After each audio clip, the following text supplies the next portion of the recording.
Bago tayo mag-umpisa, baka pwede nyong i-like ang video na to. Malaking bagay ang like sa aming mga content creators. Maraming salamat po.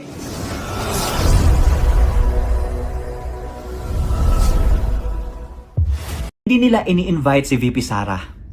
Sa mga hearings nila, ang ini-invite nila, let me make this clear ha, ang ini-invite nila ang mga OVP employees, yung mga ordinary OVP employees. Hindi nila sinisendan ng invitation si VP Sara to attend the hearing. And there was one time, umattend si VP. Ang sinabi kasi sa rules ng House of Representatives, if you are the resource person, you are not obliged to take your oath. Only the witnesses.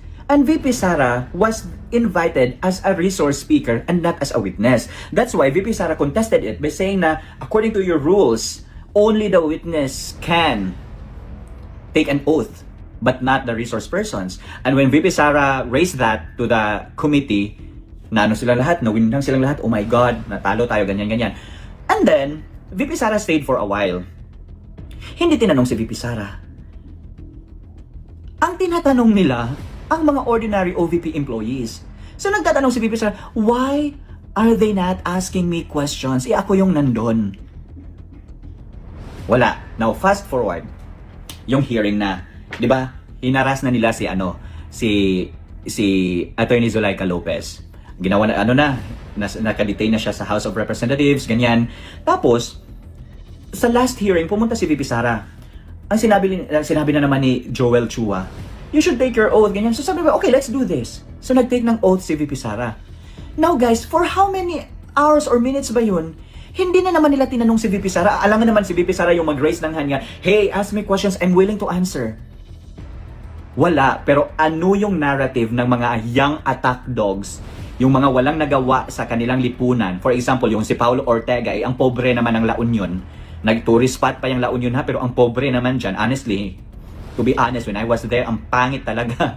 Diyos ko Lord, kainainan namin ano lang 7-Eleven, tapos when it comes to food, medyo mahal, wala naman, hindi naman masarap, ganyan. So pangit yung tourism nila dyan. Pangit talaga yung La Union in all honesty. So this is my opinion as a traveler. Yun sila, si Adyong, ang pobre naman ng Lanao, di ba? Wala masyadong development. Si Adyong, si Paulo Ortega, si Rog, ano bang nagawa ng One Rider Party List? Di ba? Yun sila, pati na to si Migs Nograles.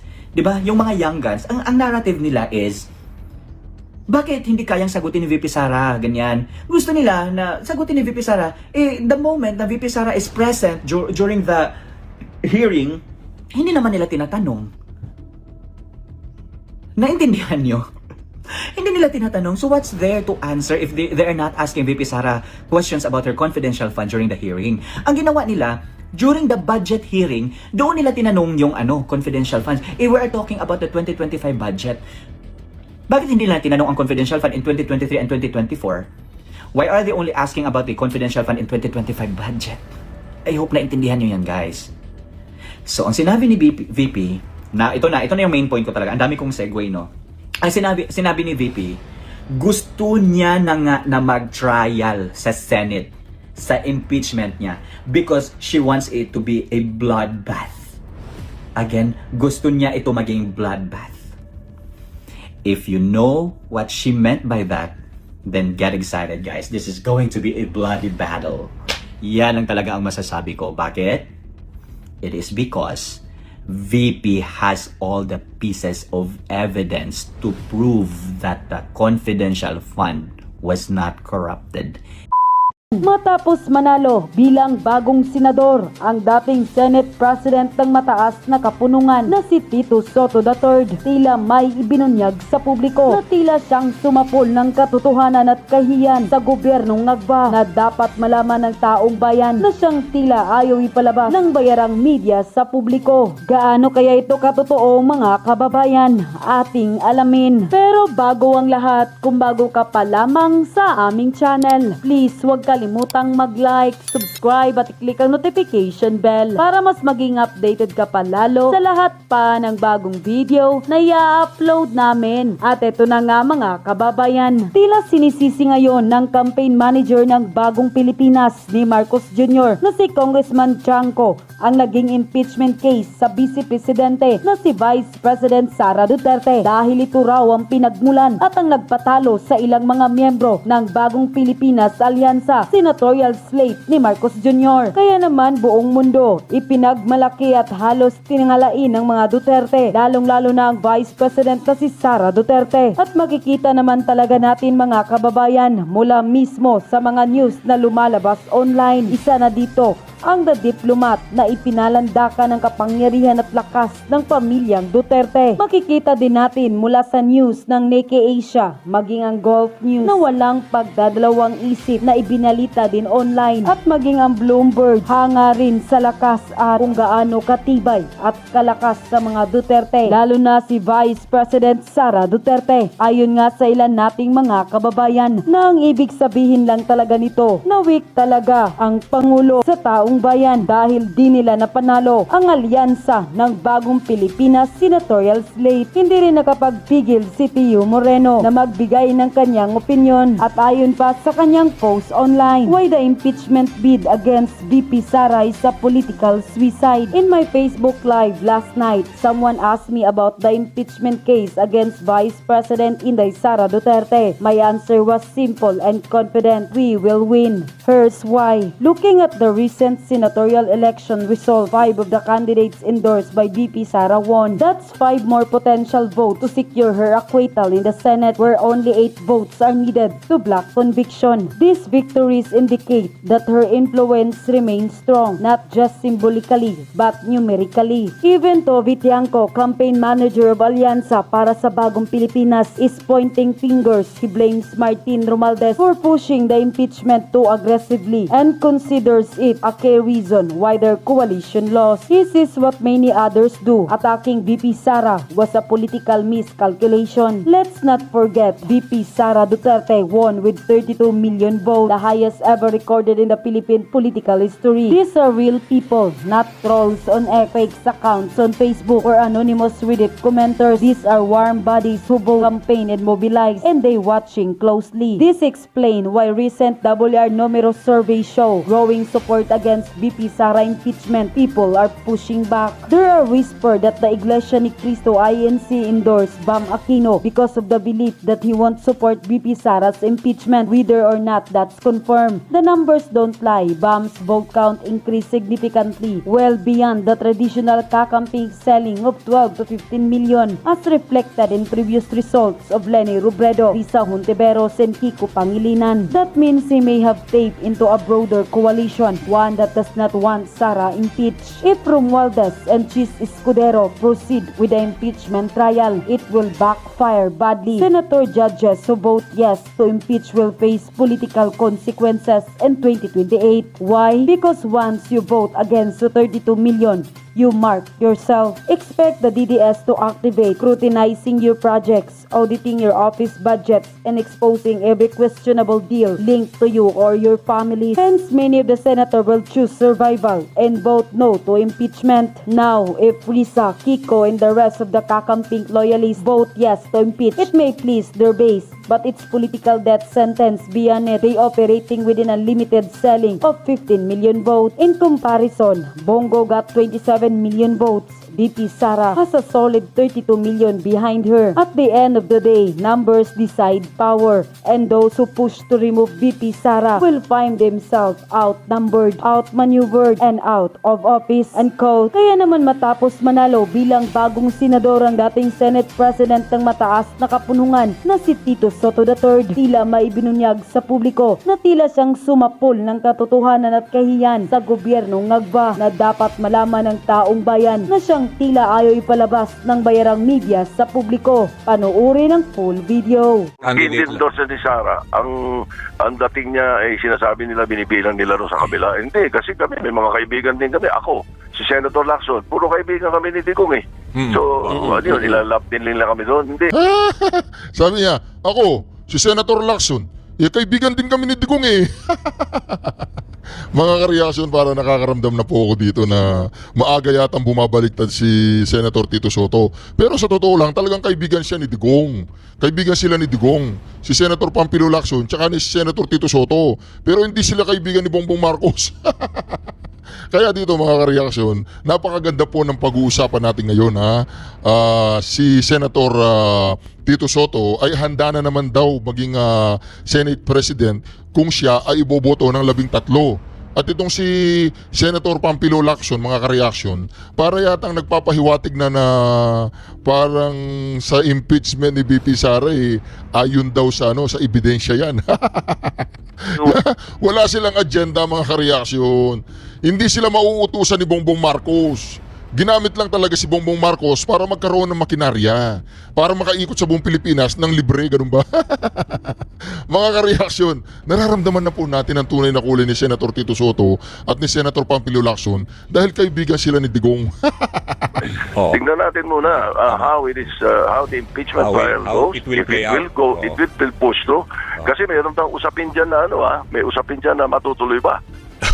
Kasi sigurado may magpepetisyon dahil there are two conflicting rules right now on the impeachment. Ako, para yata hindi matutuloy yung impeachment. Hoy, Tamba! Para yata hindi matutuloy yung impeachment, Tamba. Tamba, hindi yata matutuloy yung impeachment. Para nagpapalipad na ng salita si Senator Tito Soto na parang, alam nyo si Senator Tito Soto. Tamba, makinig ka. Bibi, makinig ka. Alam mo si Senator Tito Soto tsaka si Senator Pampilo Lacson, mga yan, mga tinatawag nating think tank yan, hindi basta-basta nagpapatangay sa mga bangag. Akala nyo lang, nakaalyado nyo yung mga yan. Do you guys know who this person is? Kilala nyo yan? Kung sino yan? Hi, Diyos ko Lord. Okay. Wait. Hi, chat view. Okay. Here. Gwapa ha. Gwapa no? Walang katulad ba? Ito yung sinasabi ko sa inyo na at least ako, kahit 99.9% lang ako na almost perfect lang, hindi naman ganyan ang mukha ko. Nakikita nyo yan? Ano yung masasabi ninyo? To my 400 viewers. Hindi. Ako, accepted ko yung lahat ng mga flaws ko in life, yung mga imperfections ko. Alam ko na hindi ako makinis because I have a very sensitive skin. In my previous Facebook live, sinabi ko na sa inyo na yung skin ko, pwede kayong mag-draw dito. Pwede nyo siyang guhitan, pwede nyo isulat yung mga pangalan niyo, so mag-swell siya ganyan. Hindi naman siya makate. Tapos I did my skin test na din and hindi naman daw siya problem talaga. So it's just the reaction, normal reaction of my skin. Kaya kung nakikita nyo hindi ako makinis ganyan, na-enhance lang yung parang complexion ko ngayon because I have 2 lights na ginagamit ko. So, at least ako, nakikita nyo ako guys na nagla-live sa social media, nagpo-post ng videos, hindi lang photos ang pinopost ko. And as you can see, medyo sem-sem naman, di ba? Ang hindi ko maintindihan, may mga tao talaga na, grabe, hugis bigas yung yung dito nila sa TikTok na mga videos nila or mga photos nila, grabe yung mga jawline. Pero in reality pala, ganito.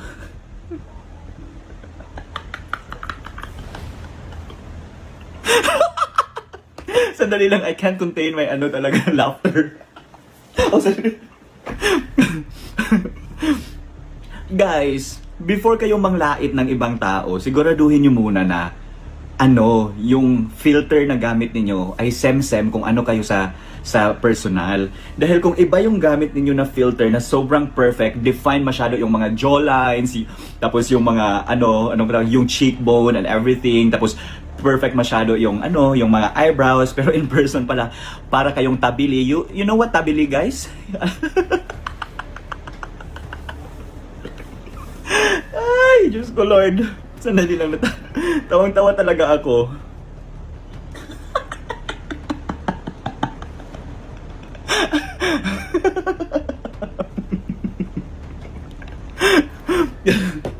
Hugis. Grabe naman yun, guys. Grabe hugis bigas. Ako, nanibago siguro kayo sa akin ngayon because nag-shave ako. So, medyo nakita niyo yung medyo define yung dito ko ngayon. Kasi hindi naman talaga ako pangit, di ba? Hugis bigas. Pagdating sa Pagdating sa personal, Diyos ko Lord. Ay, basta guys, kung hindi kayo Bisaya, i-search nyo yung Tabili. T-A-B-I-L-I, Tabili. Ako na lang magsisearch sa inyo. Wag na lang, kayo na lang mag-search.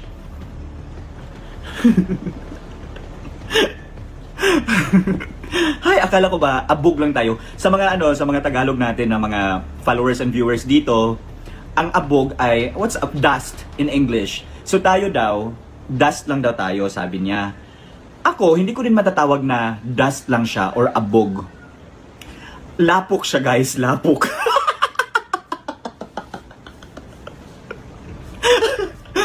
Lapok siya. Ganang dali lang, B. Nakahilak naman kong kinatawa. Lapok siya. Alikabok pala. Yung abog in Tagalog is alikabok. Tapos, yung lapok is putik. So, hindi siya alikabok. Putik siya, guys. Putik. Anak ng putik.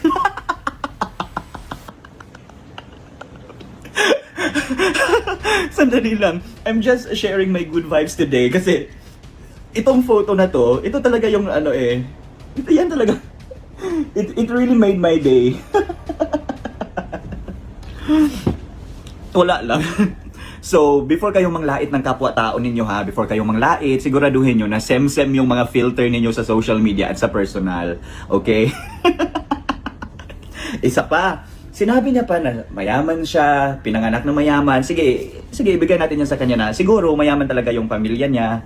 Oh, sige, mayaman yung family niya. Pero siya, bakit nagkukalyong?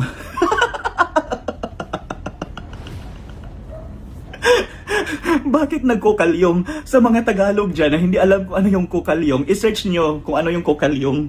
Ang kukalyong, guys, ito yung mga barko na technically nagtra-transport yan sila ng mga goods from other islands, ganyan. Kaso lang, of course, din sila, transport din sila ng mga tao, kumukuha din sila ng passengers, ganyan.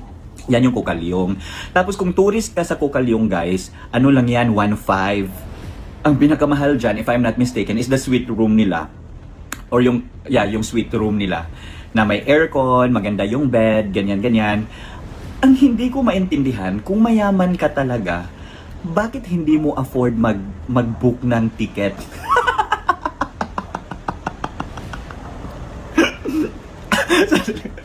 Bakit hindi niya afford mag-book ng airplane ticket? Mura lang naman. Cebu, Visayas at Mindanao, mura lang naman. Yung nasa Manila nga ako nagsistay, Sinulog. Sa day mismo ng Sinulog ako pumunta. For example, when my friend told me na pupunta siya ng Cebu tonight, say for example, 11 p.m., nag-book ako ng ticket papuntang Cebu, 5 a.m., tapos yung flight ko is 10 ata. Sorry. Nag-book ako 1 a.m., tapos yung flight ko is 8 a.m.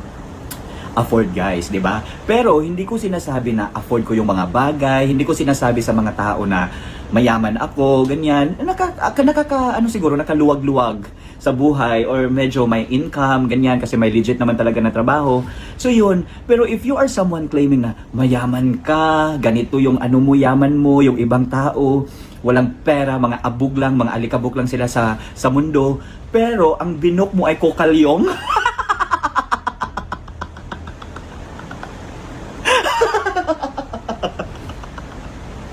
Bakit kokalyong? Kung tugo sana, guys. Maintindihan ko sana kung tugo. Kasi yung tugo, medyo mahal-mahal yung tugo eh. Pero kung kokalyong...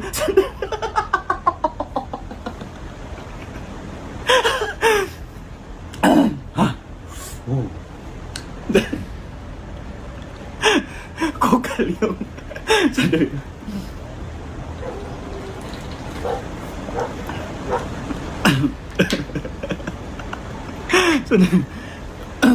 Mag-research kayo. I dare you.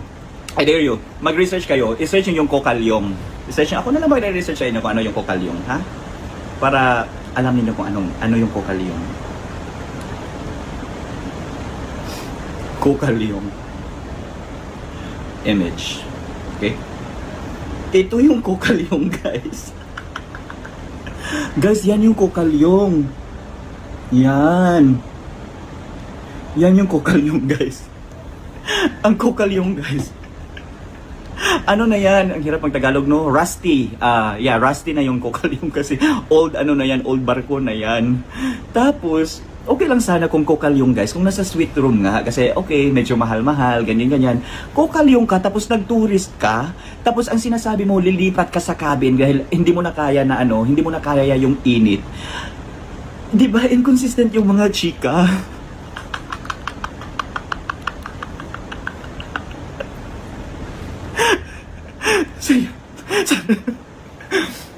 Ay, Diyos ko Lord, ito talagang kokalyong na to. Hay. Kaya guys, next time, huwag nyo kasing huwag kayong mangmaliit ng ibang tao dahil hindi nyo alam na yung ibang tao pala, sila pa yung mas may pera sa inyo. Hala, ang pagit pala ng ko sa no? It's because of the light, siya, dalawang parang ganito siya, oh. See, di ba? Sobrang puti pala ng mukha ko. Okay, I'll adjust the light na lang.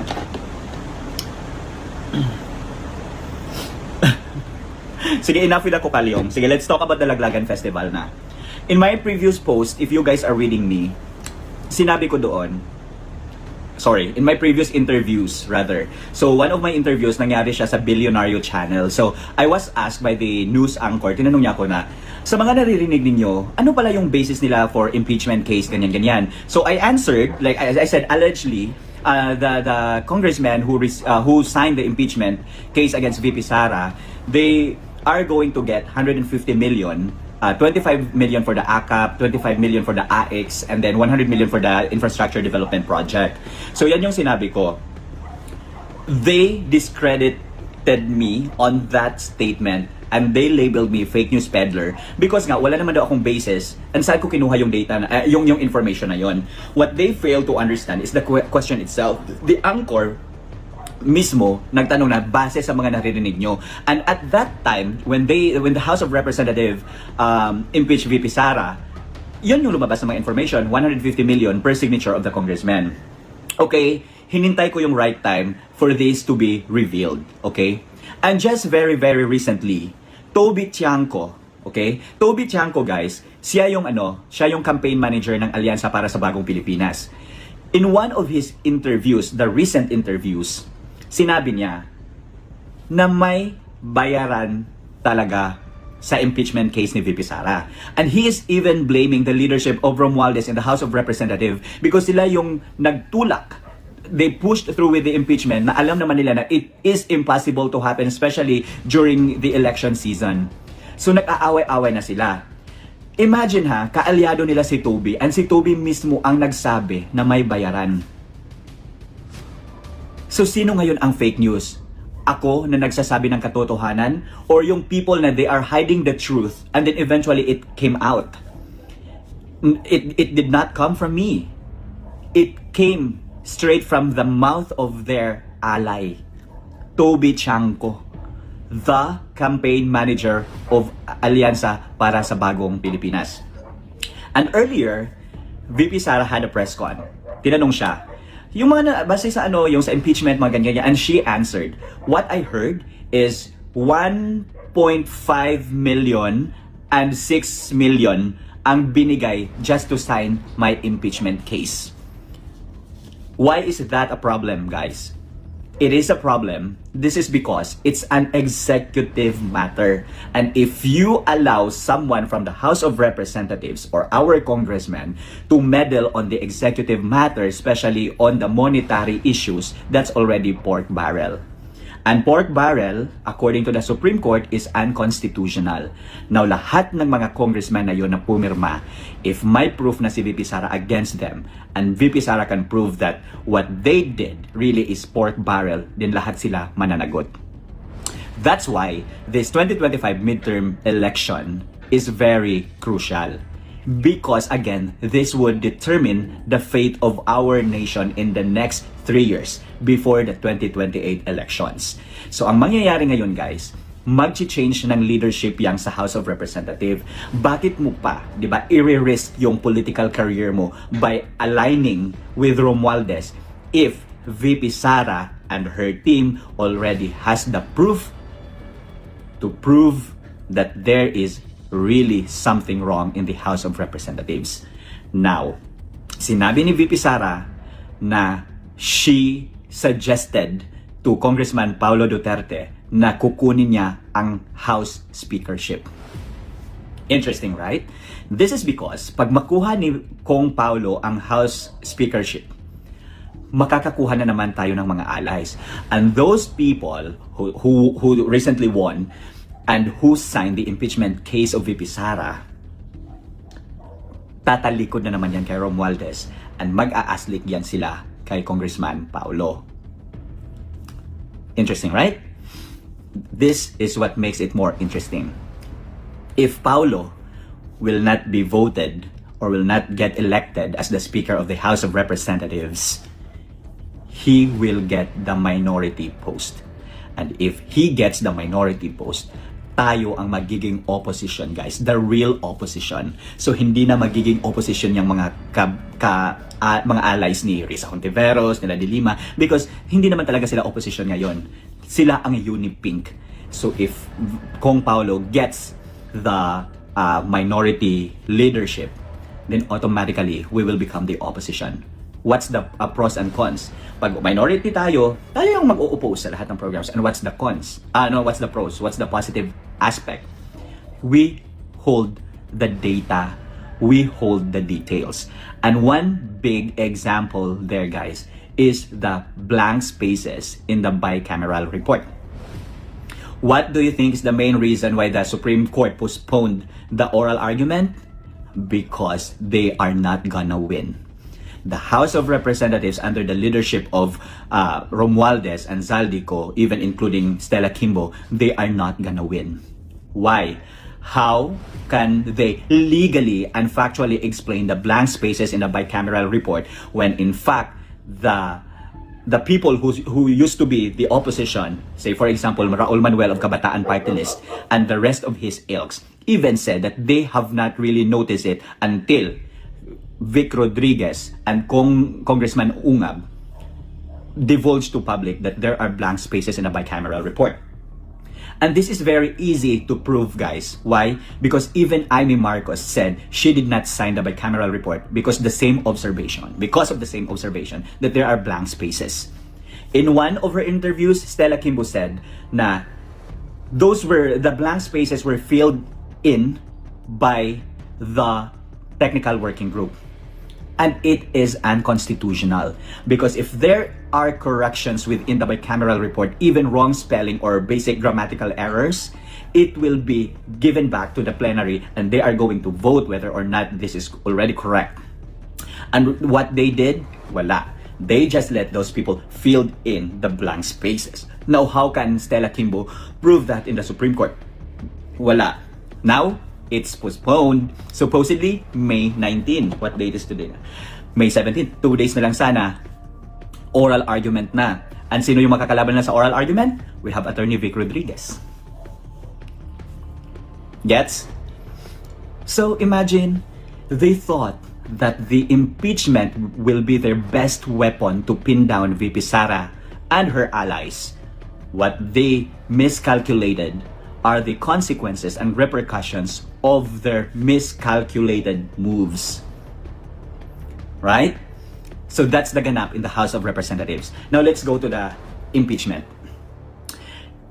Recent interviews of Toby Chanko, if I'm not mistaken, ngayon naka-private na, hindi na inalaw ata because na-spread na siya, said that the impeachment is the reason of the dismal results of the recent senatorial election.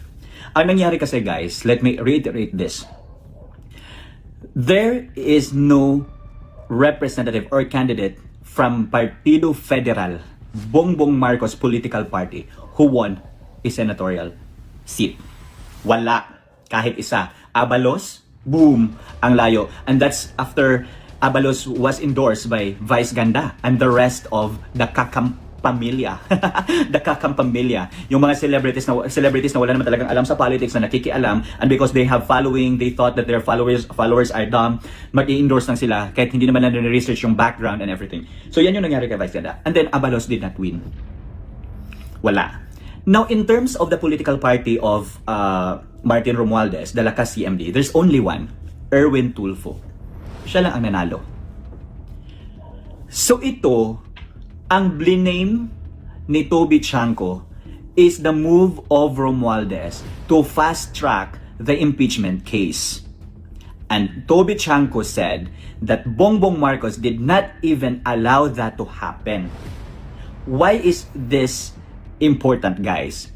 Why do we need to emphasize this situation? Because as I previously stated, Bongbong Marcos is not the only enemy. Hindi lang si Bongbong Marcos ang enemy natin. Maraming gumagalaw ngayon. There are power plays na nangyayari ngayon, guys. And one of the reasons actually why VP Sara resigned from being a part and a member of the Lakas CMD, it's because of that power play. That was also the time when VP Sara said, tambaluslus. Now, I hope nasundan na ninyo yung mga pangyayari, guys. So now, they are, pointing fingers kung sino talaga yung i-blame. According to Toby Chanco, walang nanalo sa kanilang party. It's because of the impeachment case. Last 2 days ago, sinabi ko sa inyo, I forgot. Sinulat ko pala. Sinabi ko, if you want to pin down someone who has 32 million vote counts, the highest ever vote counts recorded in Philippine history, don't expect na it would be easier for you to pin down that person. Why? You are not only demonizing or attacking that person, you are demonizing and attacking the people who voted for that person. So there are 32 million people na tinatapakan ninyo for you na pa-impeach lang talaga si VP Sara. You guys should respect democracy. In 2019, if I am not mistaken, in one of the speeches of former President Rodrigo Duterte, there was a move to impeach Vice President Leni Robredo. But because Duterte has respect to the democracy, he stopped and blocked the impeachment. Sinabi niya, stop that. Let's respect. The people have spoken. Siya ang pinili ng mga tao. Let her work. Parang ganyan yung non-verbatim. Pero ngayon, guys, tahimik si BBM because he thought na the political maneuver of Romualdez would succeed. What he failed to consider is the fact, guys, na the maneuver of Romualdez is so shallow that it would not only affect his speakership in the House of Representatives, but it would also affect the image, the reputation, and the performance of Bongbong Marcos. So, i-connect natin sa kay VP Sara. When VP Sara was asked, what do you think is the reason why natalo ang mga kandidato ni Bongbong Marcos or yung sa admin slate? Ang sinabi ni VP Sara, because of the president. Okay, let's highlight this, because of the president. Ang ibig sabihin niya, ang ibig niyang ipaabot sa mga watchers sa interview niya, guys, is ganito. Yung president kasi natin, maraming mga mga plataforma in 2022, maraming mga promises na hindi nabuo or hindi there are many promises that weren't implemented. So one of the promises that Bongbong Marcos said is the 20 kilos of rice. Okay? Ito yun eh. Ikaw, for example, ako bilang mahirap at anak ng isang ordinaryong Pilipino, di ba? Of course, if I hear a certain politician promising me for a 20 kilos rice, I would definitely vote for that person. Okay? So ito yung parang battle cry of Bongbong Marcos during his 2022 presidential campaign. Okay? For the past 3 years, from 2022 up until now, walang 25 kilo ng bigas. There are 25 kilos that are being offered in Kadiwa centers, but not everyone can take advantage of that. Only those people who are located in near the Kadiwa centers. And because Cebu is vote rich, guys, if I'm not mistaken, 2 million or 3 million or 1 million voters, ganyan na lang. In Cebu, they implemented the 20 kilos per kilo of rice, 20 pesos per kilo of rice. Sorry, busog ako. Per kilo of rice in Cebu. And they thought that it would help them win the elections. Ang hindi nila na-realize, guys, is the premature implementation of that project.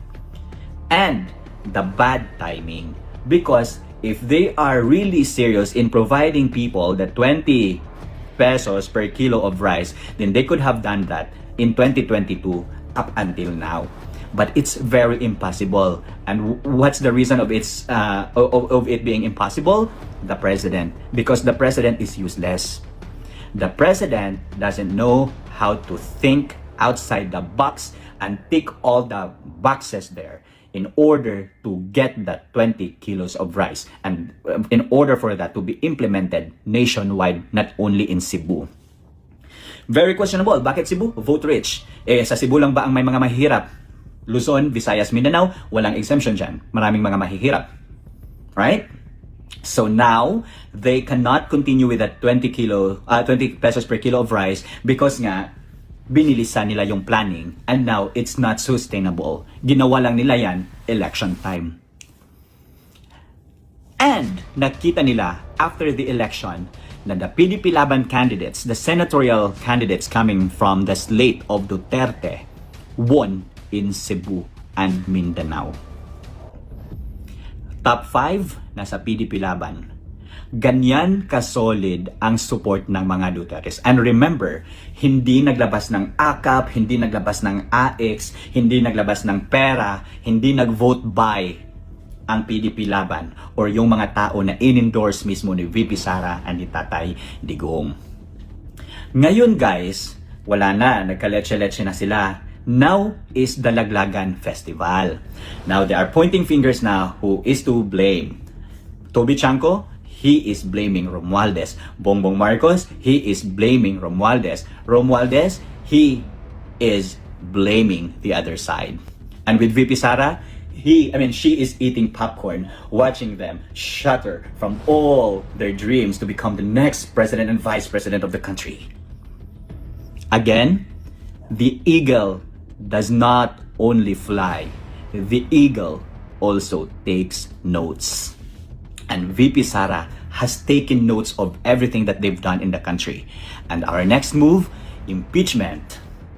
All we need to do is to get more numbers in the House of Representatives in order to kick out that president who doesn't know how to lead.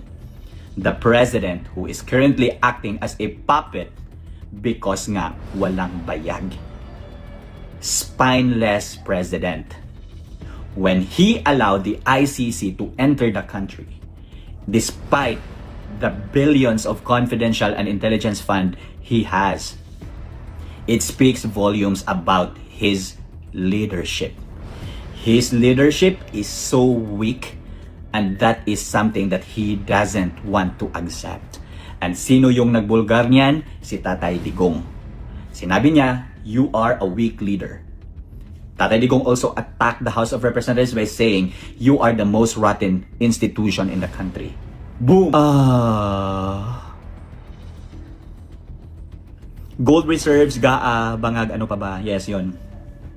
So guys, ang sinasabi ko nga, kahit saan tayo pupunta, either magiging opposition tayo, reasonable naman talaga yung mga DDS, yung mga Duterte supporters. Because nga, hindi tayo plastic. Hindi tayo katulad ng mga kakamping ba na yung ginagawa nila is woke fishing. Okay, discuss ko lang konti itong woke fishing. Woke yan, di ba? Mga wokes, mga ganyan. Mga walking ina nila, ganyan. Hindi guys. Yung woke fishing, kung woke ka kasi, you are parang showing other people na you are into progressive movements, you are into reforms, you are into good governance, you are into anti-corruption, mga ganyan-ganyan. So yan yung mga woke ngayon, di ba? Sinasabi na they advocate for human rights, kaya ganyan. Sabi nila, kahit mga NPA na namatay, mga human rights, kahit yung mga drug addict na namatay, may human rights. So ganyan yung mga woke. Now, if ang reason talaga nila in doing that, it's not activism. It's marketing. Why? They are marketing themselves to the people who share the same belief with them. Lalo na yung mga woke nga, mga Gen Z, mga ganyan.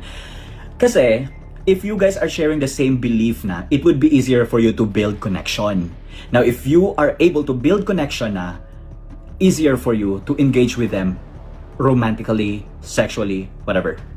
Kaya sa nakikita niyo ngayon, kung puntahan niyo yung Twitter, yung X, ang makikita nyo halos doon ay mga kakamping na, nagbembangan, mga 5, mga 3, mga 4, mga by group, mga ganyan, yung mga nagja-jack and poy, holy sa camera, proud na pinapakita yung mga Boratism nila, mga ganyan, and they're proud of it because again nga, may human rights na sila ganyan. So yan yung gusto nila.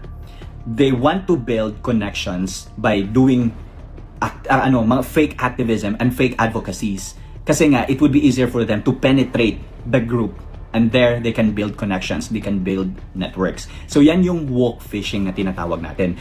But if you are going to scratch them beneath and ask them what exactly is the reason why you're supporting the ICC, wala silang maisagot. And if you're gonna ask them, what about the issue on jurisdiction? You said that we are a sovereign country and we should fight for our rights as Filipinos. But then you allowed a certain foreign entity to judge a case of a Filipino. Hindi yan nila maisagot. And if you're gonna ask them, okay, why are you so silent with the government now silencing the Duterte supporters, the bloggers, the vloggers, and you are advocate of free speech, why are you so silent now? They cannot answer that. Why? Because nga, it's fake activism and fake advocacy. They are fake advocates of the causes that they want to have in the country. But the moment you ask them that, they can't answer because again, wala naman talaga silang alam. They just need to build connections and networks with the people who are sharing the same belief with them. Yan yung woke fishing. So kung nakikita nyo yung mga one-liner argument ng mga kakamis, tama nga kami, kulay rosas ang bukas, liwanag sa dilim. But if you're gonna ask them, how come naging liwanag, marami namang how come naging liwanag sa dilim si Leni Robredo when in fact Naga and Davao City are completely different cities? Mahirap ang Naga, mayaman ang Davao, debt-free ang Naga, ang Davao. How about Naga? Paano naging liwanag sa dilim si Leni Robredo? And they can't answer that. Ang sasabihin nila sa inyo, because you're a blind follower, you are Dutertards, you are DDS. Yan yung sinasabi nila. So they are projecting that the DDS or the Duterte supporters are the one following blind fanaticism when in fact it's them who are blind followers. Mga blind loyals, mga ganyan. Yun. That's woke fishing. So that's also one of the reasons why you cannot see kakampings na parang kakampings discussing issues, national issues, local issues, because they are only parang promoting Leni Robredo. Diba, liwanag sa dilim, marami, kulay rosas ang bukas, mga ganyan, kulay rosas ang mga bukas, ganyan. Yun. The world is healing, ganyan. Diba, when FPRRD was unlawfully arrested, yung mga post nila is, the world is healing. Girl, ikaw nga yung problema, ikaw yung salot sa kalibutan. Diba? Ikaw yung salot sa mundo. Ikaw yung cancer sa lipunan. Bakit maging the world is healing? Ikaw nga yung problem, diba? Diba? Yun. Katulad ng Bini, diba? Okay, balikan natin kasi may nag-mention about Bini dito. Okay, I called out Bini. I'm a fan of Bini. Honestly this is no longer a joke. I'm a fan of Bini. Pag nasa law school kami, pag nag-study kami ng mga friends ko, mga law school buddies ko, Bini music yung namin, pinapatugtog. Because nga, we love Bini and everything. When I call them out, yung mga OA nila na nagmamask-mask, lumabas yung mga kakampings, they are bashing me because I'm a Duterte supporter. Pag Duterte supporter daw, bobo and everything. Parang ganyan. Yun, grabe bashing, pero wala kasi yung impact sa akin, guys. Yung mga bashing ninyo or yung mga haters ko, yung mga post nila about me, wala akong pakialam. Actually, wala talaga akong pakialam because I am my own person. I can travel in and out the country. I can eat in fancy restaurants, I can buy my clothes. I can afford to buy all the things that I want in life. So I'm completely okay with my life now. I'm earning better too, parang ganyan. Just like before, parang ganyan. So I'm completely okay. So wala akong pakialam sa mga bashing. Ang hindi ko maintindihan at that time, guys, they considered Bini, di ba? They considered Bini as the bastion of parang goodwill, the ambassadors of goodwill na dapat ganito ang Bini, ganito sila, ganito. Ayan, mga bata, yan, ganyan. Di ba yan yung sinabi nila kay yan yung sinabi nila sa mga Bini. Tapos ako yung pinaka-negative sa mata nila. Now, yung grooming issue sa Bini lumabas. Yung may nag-leak na video, nasaan sila? Kinall out ba nila yung Bini? If they are really advocates of goodwill, mga ganyan, yung righteousness na tinatawag natin, they should have called out Bini. Dapat, if that's the same bashing na ginawa nila sa akin, ginawa nila sa Bini, but hindi nila ginawa because nga they are fake advocates. Yan yung woke fishing. Yan yung woke fishing na tinatawag. And mostly ang gumagawa niyan ay yung mga kakampings talaga. Kasi hindi naman talaga yan sila mga matalino. Halos sa kanila walang alam sa politics and they cannot even write a simple analysis of what's going on sa country natin. But they have all the audacity and the oozing confidence to bash people when they don't understand the arguments of that group of people. Yan yung mga kagambings, okay? Sige. Bini. But speaking of Bini, hindi pa kasi ako tapos, guys. Actually, hindi pa talaga ako tapos. Speaking of Bini kasi, ito yung tanong ko na hindi nyo pa nasagot actually. Ito ba yung 9th member ng Bini? Ito ba yung 9th member ng Bini? Yan. Si Bini Jam. Hi! Hindi. Ito. On May 27, 2025, VP Sara will go to Doha, Qatar para i-meet niya yung mga OFWs na na-detain daw, allegedly for protesting, for doing the prayer rally sa Qatar. Tama, yes. And on May 31, VP is going to The Hague to celebrate her birthday. Don't forget to send her your birthday wishes, ha? And also, magkakaroon tayo ng Send PRRD Home rally in front of The Hague. Tinatapos lang nila yung mga clearance for the permits and everything ngayon, ganyan. And after that, mag-continue yun, yung sa mga OFWs natin, magpapasalamat na din si VP Sara because yung PDP Laban ay nanalo sa ating mga OFWs. So, magkakaroon tayo ng mga series of prayer rallies na Send FPRRD Home. And at the same time, the team of VP Sara sa impeachment niya, they are very, very ready. Ang sinabi pa ni VP Sara, ay ito pa guys, okay. Pag naririnig niyo yung mga members ng House of Representatives, yung mga young guns, yung mga young buwanggans, mga ganyan, di ba ang sinasabi nila that VP Sara is not answering the questions pertaining her confidential fund? Ang problem kasi guys, in all honesty, hindi nila ini-invite si VP Sara. Sa mga hearings nila, ang ini-invite nila, let me make this clear ha, ang ini-invite nila ang mga OVP employees, yung mga ordinary OVP employees. Hindi nila sinisendan ng invitation si VP Sara to attend the hearing. And there was one time, umattend si VP. Ang sinabi kasi sa rules ng House of Representatives, if you are the resource person, you are not obliged to take your oath. Only the witnesses. And VP Sara was invited as a resource speaker and not as a witness. That's why VP Sara contested it by saying na according to your rules, only the witness can take an oath, but not the resource persons. And when VP Sara raised that to the committee, na ano sila lahat, na win lang silang lahat, oh my God, natalo tayo, ganyan. And then, VP Sara stayed for a while. Hindi tinanong si VP Sara. Ang tinatanong nila, ang mga ordinary OVP employees. So nagtatanong si VP Sara, why are they not asking me questions? Ako yung nandun. Wala. Now, fast forward. Yung hearing na, di ba, hinaras na nila si Attorney Zulaika Lopez. Ginawa na, nakadetain na siya sa House of Representatives, ganyan. Tapos, sa last hearing, pumunta si VP Sara. Ang sinabi na naman ni Joel Chua, you should take your oath, ganyan. So sabi ba, okay, let's do this. So nag-take ng oath si VP Sara. Now guys, for how many hours or minutes ba yun? Hindi na naman nila tinanong si VP Sara. Alam naman si VP Sara yung mag-raise ng hand nga, hey, ask me questions, I'm willing to answer. Wala. Pero ano yung narrative ng mga young attack dogs, yung mga walang nagawa sa kanilang lipunan? For example, yung si Paulo Ortega, ang pobre naman ng La Union. Nag-tourist spot pa yung La Union ha, pero ang pobre naman dyan, honestly, to be honest, when I was there, ang pangit talaga. Diyos ko Lord, kainainan namin lang 7-Eleven, tapos when it comes to food, medyo mahal, wala naman, hindi naman masarap, ganyan. So pangit yung tourism nila dyan. Pangit talaga yung La Union in all honesty. So this is my opinion as a traveler. Yun sila, si Adyong, ang pobre naman ng Lanao, di ba? Wala masyadong development. Si Adyong, si Paulo Ortega, si Rog, ano bang nagawa ng One Rider Party List? Di ba? Yun sila, pati na to si Migs Nograles. Di ba? Yung mga young guns, ang narrative nila is, bakit hindi kayang sagutin ni VP Sara? Ganyan. Gusto nila na sagutin ni VP Sara, the moment na VP Sara is present during the hearing, hindi naman nila tinatanong. Naintindihan nyo? Hindi nila tinatanong, so what's there to answer if they are not asking VP Sara questions about her confidential fund during the hearing? Ang ginawa nila, during the budget hearing, doon nila tinanong yung confidential funds. We are talking about the 2025 budget. Bakit hindi nila tinanong ang confidential fund in 2023 and 2024? Why are they only asking about the confidential fund in 2025 budget? I hope na intindihan nyo yan, guys. So, ang sinabi ni VP, na ito na yung main point ko talaga. Ang dami kong segue, no?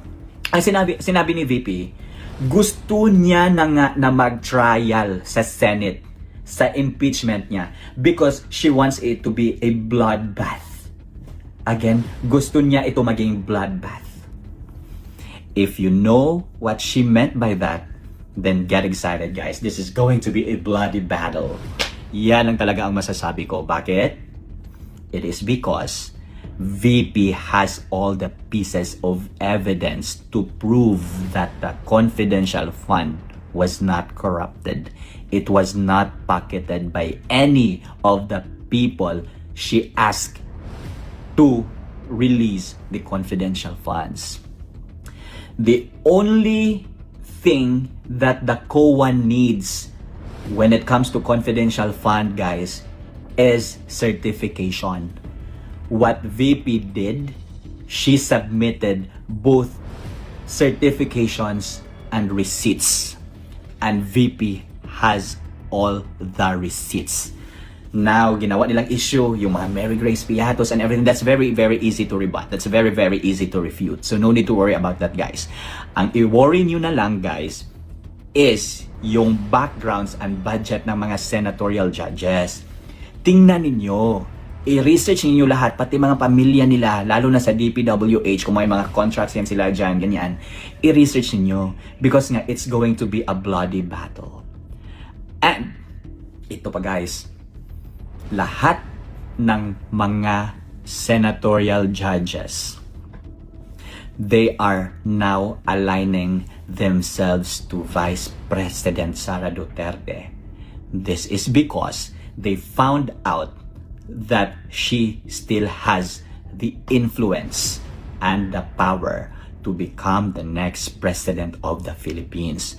Now, if VP Sara becomes the next president of the country, it would be a reset of everything. Those people who signed for her impeachment, who received money from Tambaluslos, graft and corruption cases will be filed against them. Okay? Those abusive congressmen, they will be receiving human rights complaints.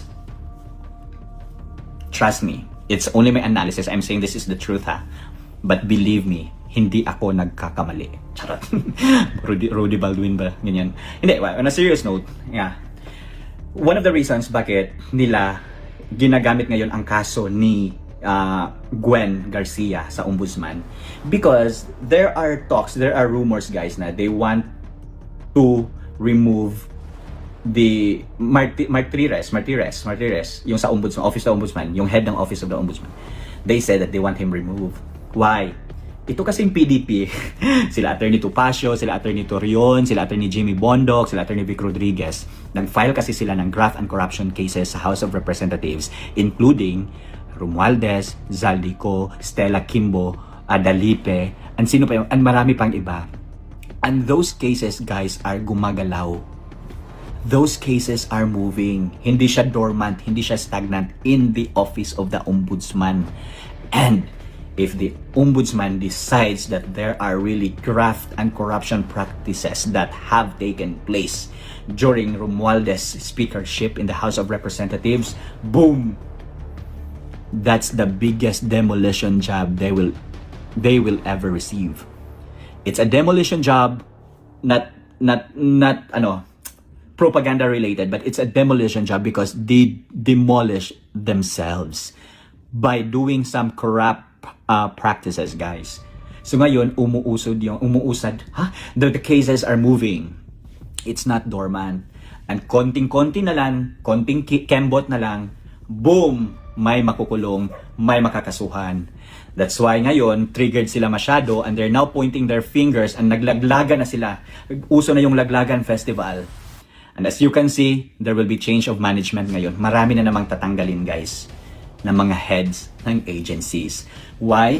Para it would be hard to trace paper trails, guys, para mapanagot lahat ng mga kasabwat ni Bongbong Marcos at ni Martin Romualdez sa kanilang kaputang inahan dyan sa Malacanang. Yes.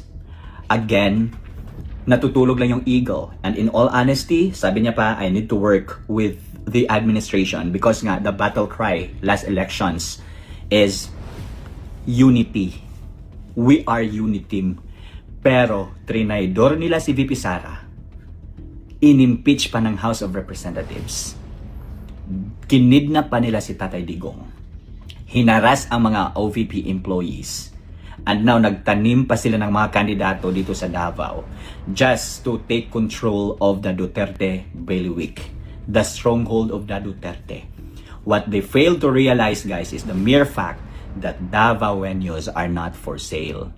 And the same battle cry that Davaoenos spread across the nation, that Filipinos are not for sale.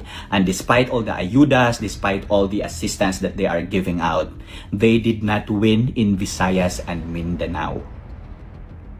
They did not win. Even in Cebu, one of the vote-rich places in the country, they did not win. So again, we still have the numbers. Bongo, Duterte aligned. The reason as to why he became a senator, it's because of Rodrigo Duterte. And then now, he topped the ranking of senatorial candidates. Top 1, and that's 27 million. Now, if we think, if the Bongbong Marcos administration thinks that VP Sara doesn't have the number, think again. VP Sara has 32 million, Bongo has 27 million. So, there's a big possibility that the vote counts that VP Sara will be getting in 2028 if she opts to run for president would be around that range, 27 million to 32 million. And now, VP Sara has proven herself that it's not Bongbong Marcos who made her win. It is VP Sara who made Bongbong Marcos won. Bongbong Marcos did not work, ha? He was very busy recently campaigning for the Alyansa para sa Bagong Pilipinas. Halos present siya, siya pa yung nag-announce doon and everything. But then again, his endorsements did not result to votes. It did not convert to big vote counts. But VP Sara, Aimee is so hard to sell because she's a Marcos. But because many people believe VP Sara, Aimee Marcos made it on the top 12. Camille Villar is so hard to sell to people because of the prime water issue, and she's a Villar. But VP Sara endorsed her, and now Camille Villar is the top 10. Bongbong Marcos endorsed Abalos. Vice Ganda endorsed Abalos. And the rest of the Kakamputa cult endorsed Abalos. Did he win? He is currently suffering from a very massive electoral defeat. And that speaks volumes about Bongbong Marcos' influence. If not because of VP Sara, Bongbong Marcos will not become the president of the Philippines. If not because of VP Sara, he is going to lose against Vice President Leni Robredo. And if not because of VP Sara, 2022 to 2028 could have been the year of yellows, the liberal parties again. But now, VP Sara is flying like an eagle, watching all the earthworms crawling their grounds, seeking for their support because they have nothing to offer. They have nothing to show, and they don't have strong political bases that would back them out in the next elections. And this all became possible because VP Sara has you, VP Sara has every one of us. If it is not because of us who is there relentlessly supporting her, impossible sana lahat. But we made it possible. So now, we have the numbers, we have the upper hand in all the cases, including the impeachment, and we will make sure that in 2028, it will be Duterte again who will emerge as victorious and who will reset the dying country. At yun na nga mga kababayan, ano na ang masasabi mo? Kung mayroon kayong hinaingat komento patungkol sa balitang ito, please comment down below.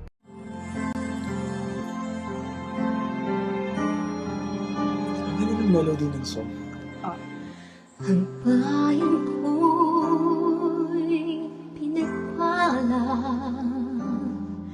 pagkat sa amin pinigay ang isang biyaya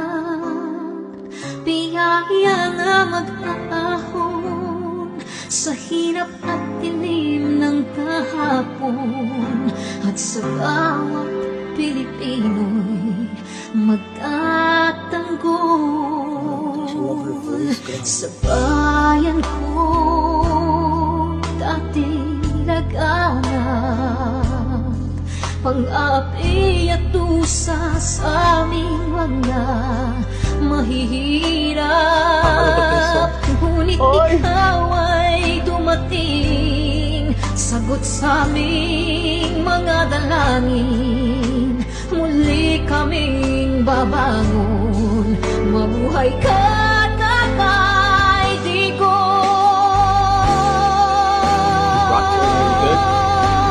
Ama maraming salamat aming mga mata'y minuhulat gawain ng masasamay iyong isiniwalat ikaw lang ang pag-asa naming lahat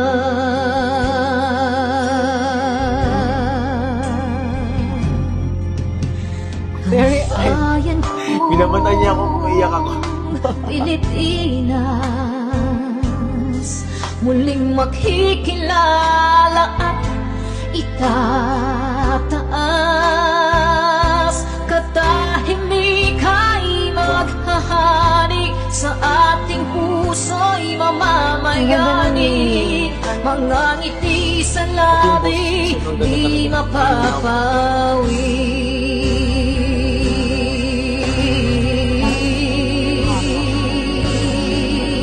The breathing though. Mabuhay ka, Tatay Digong, maraming salamat. Ang malasakit sa Pilipino ay walang kasing tapat. Ika'y paglalaban ng iyong mga anak. Tunay kang biyaya sa bansang Pilipinas.